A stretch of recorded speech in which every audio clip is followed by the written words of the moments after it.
மாணிக்கவாசகர் சொன்னார், கரம் குவிவார் உள்மகிழும் கோன்கடல்கள் வெல்க.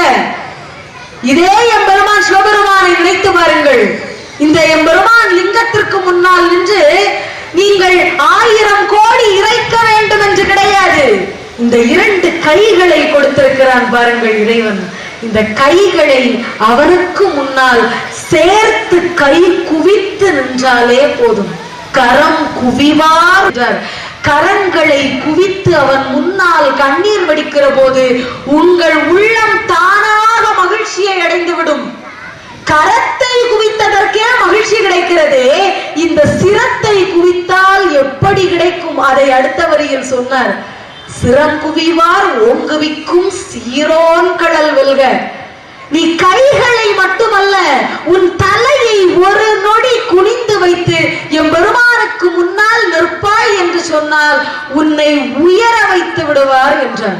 எல்லாவற்றையும் தாண்டி உயர வைக்க முடியும் என்றார். சரி, எல்லாவற்றையும் தாண்டி உயர வைக்கிறானே, அதை உயர வைப்பவன் யார்? நம் உள்ளத்தில் இருக்கும் என் பெருமான் தானே. வெளியே எங்கேயும் தேட தேவையில்லை. மாணிக்கவாசகர் அதற்கும் விடையை சொல்லி கொடுத்தார். சிவன் அவன் என் சிந்தையுள் நின்ற அதனால் அவன் அருளாலே அவன் தாழ் வணங்கி என்று சொன்னார். நீங்கள் யாரையோ மனதில் வைத்து எம்பெருமானை வணங்க தேவையில்லையா? நம்முடைய மனதிலே முன்பாகவே சிவபெருமான் இருக்கிறார். அந்த சிவனை சாட்சியாக வைத்து திரும்ப சிவபெருமானை வணங்க சொன்னார்.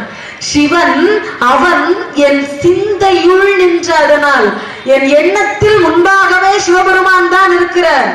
அந்த சிவபெருமானை சாட்சியாக வைத்து திரும்பவும் நான் எம்பெருமானையே வணங்குகிறேன் என்றார்.